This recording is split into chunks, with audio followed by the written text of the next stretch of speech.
aqui na página 21, na antagonismologia, na terceira linha. O antagonismo, alterações hormonais, temperamento instável. A gente tem que tomar cuidado dentro dessa questão da bipolaridade, porque hoje em dia, cada vez mais, tem saído mais livros, mais reportagens. E a gente tem que tomar cuidado a não dizer que tudo é bipolaridade. Tudo é temperamento instável. Calma lá. Né? Por exemplo, se a gente for pensar assim, toda mulher tem temperamento instável. Todo mês. Olha, vocês estão em minoria aqui.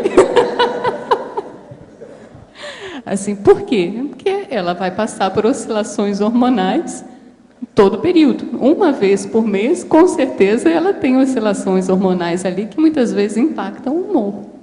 Então, o que eu estou querendo chamar a atenção ali é da gente, antes da gente fazer um diagnóstico de bipolaridade ou temperamento instável, a gente tem que observar, às vezes, algumas questões fisiológicas. Dentre elas, o hormônio, principalmente na mulher, é muito sério da gente verificar. O processo da tireoide, o processo ginecológico, o hormônio, progesterona, estrogênio, como é que está? É uma forma até que eu fiz comigo, foi identificar o período que aconteciam, né, as instabilidades. E aí eu comecei a perceber que era só assim, 5 dias antes de entrar no ciclo menstrual. Então, instabilidades maiores, você não tem uma época do mês específica ou só ligada a um evento, né? No caso exemplo, aí de menstruação. Tem gente que acha que tem TPM 20 dias no mês. Sim, não exatamente. Não é TPM, não. Adriana. Quanto? 6 meses ao ano, ininterruptamente. Não é TPM, não. Exatamente. Assediada permanente total, é isso? Adriana, aqui na página 21, lá embaixo, você fala da monovisão das políticas públicas de saúde mental. Eu sei que você já trabalhou diretamente em saúde mental aqui no município. E o que você acha, depois da reforma psiquiátrica, qual o próximo passo assim, que a saúde mental pode pensar assim, em matéria de avanço? Difícil.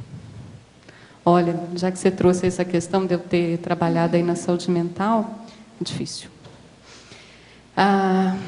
Quando eu coordenei aqui a saúde mental, eu fiquei 9, 10 meses na coordenação de saúde mental.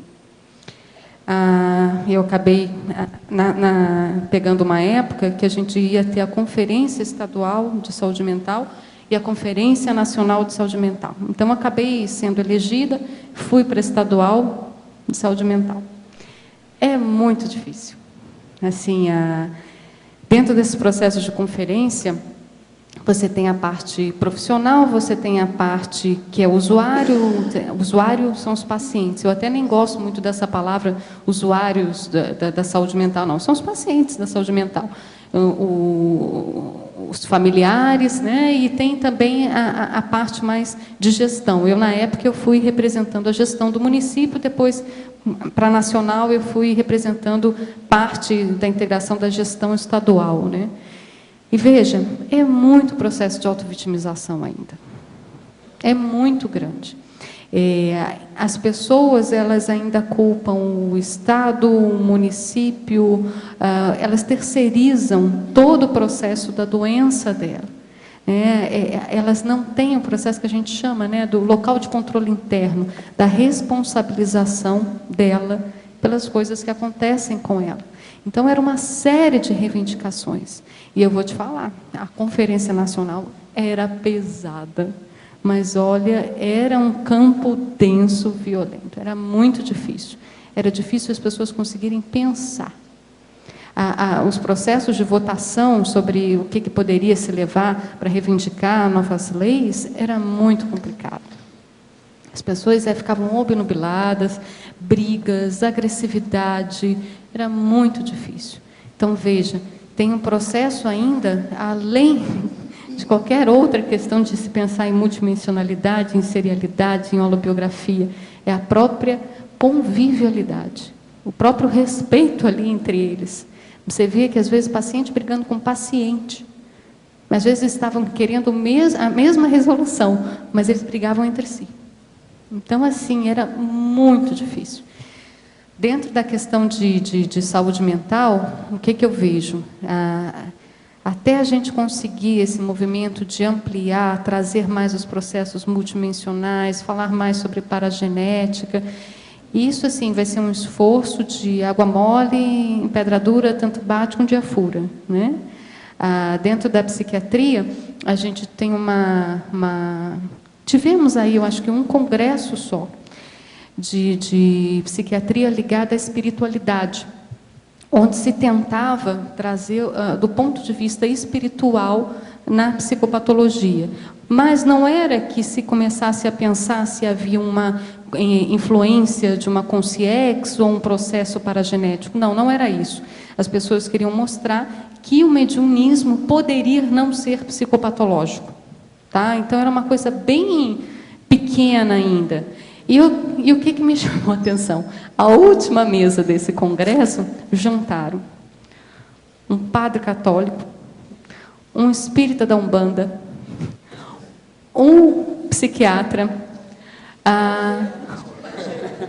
pajé. Não, pajé não tinha, mas tinha o pessoal lá da Umbanda, o pessoal de Salvador. Eu falei assim, gente, e sabe o que era interessante? Um evangélico, e deixaram o padre para falar por último. Ele não conseguia falar uma palavra. As consciências não deixavam ele falar. Ele não conseguia falar uma palavra. E as pessoas não tinham ideia do que eles fizeram ali naquela mesa de debate, entende? Quem promoveu. Não tem a mínima ideia do processo de energia, de multidimensionalidade, nada. Então, o que eu vejo que a gente pode começar dentro desse processo? Água mole em pedra dura, eu vou fazer meus verbetes, né? Vou chegar lá e fazer livro. Agora, dentro dessa questão, que eu vejo hoje em dia, que você pode pensar em política pública de saúde mental, ver o quantas pessoas podem pensar no que elas promovem de doença relacionada à saúde mental. Adriana, doença mental, entendeu? Adriana. Só um instantinho, por favor.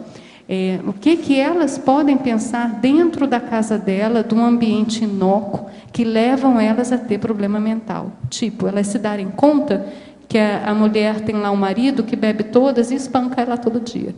E ela entender que ela tem depressão porque ela não consegue sair disso. Porque às vezes ela não tem nem sinapse, nem cognição para isso. Diga. Adriana, Tânia aqui do outro lado. Você mudou de lugar hoje? Mudei. Tem gente na frente? Tem eu, a Rosa, e daí acho que tem mais alguém. Mas olha só, a minha pergunta é uma fala dela. Aqui você é um cavaleiro, você dá a vez para a senhora. Sim. Não, e também... Muito obrigado. Muito obrigada. Foi alguma coisa a partir da fala dela. Você estava contando um caso, aí você disse que tinham várias pessoas e o padre foi o último a falar, quer dizer, seria aquele que teria mais coisas a dizer, em tese. E aí você falou assim, ele não conseguia falar. O que é isso? Olha, não conseguir falar.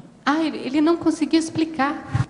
Ele tinha, veja, era uma mesa que tinham 5 pessoas, tá? Então eram várias religiões. Sim. Era a mesa de fechamento do congresso, para você ter uma ideia. Foi confusão mental. Total. Você falou, não conseguiu pensamento fragmentário. Falar, não conseguiu explicar. Veja, você imagina, Tânia, o seguinte, olha. Sim. Tinha lá o processo da Umbanda, as consciências ligadas à Umbanda. Sim. Tinha lá o porta-voz da Umbanda e as consciências da Umbanda. Tinha lá o porta-voz evangélico, as consciências, guias cegos ligados ao evangelho.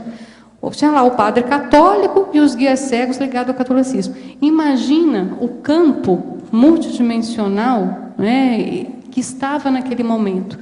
Chegou na hora lá o padre, ele era o último, mas eu não sei se quem organizou a mesa achava que ele era de fato que tinha mais coisa a falar, tá certo? Eu não sei se partiram desse princípio.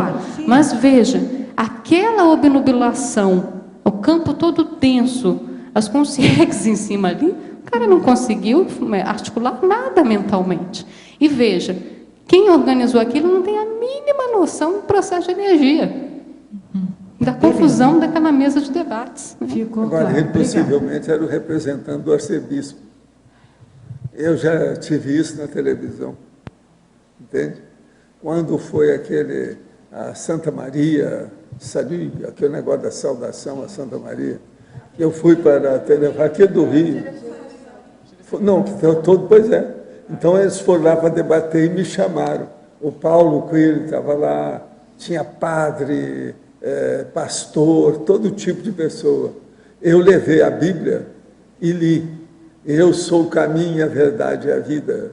Ninguém vai ao Pai senão por mim. Eu li na Bíblia e comecei a ler. Falei assim, J. Cristo foi o maior promotor da autopromoção nesse planeta. Fora de série. Todo mundo, Aí começou depois um debate muito grande. A dona falou, Valdo, fica quieto, deixa para falar no fim, porque senão ia cair o programa. Eu tenho gravado, tem gravação desse programa.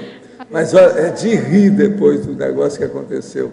Eles nunca esperavam que eu fosse ler os negócios da própria Bíblia da turma, né? Mas vi que dei.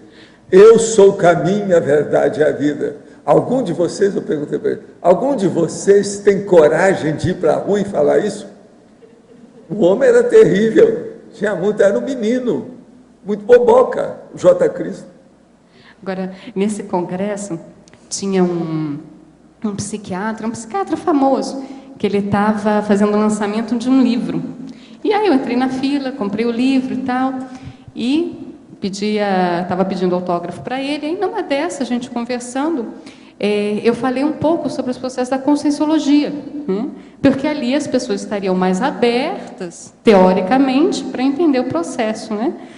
E aí, depois que eu terminei de falar, ele olhou para mim e falou assim, que lindo! Aí eu falei assim, gente, não tenho o que falar. Que lindo! Eu falei assim, não tem mais o que eu falar, paro por aqui, muito obrigada.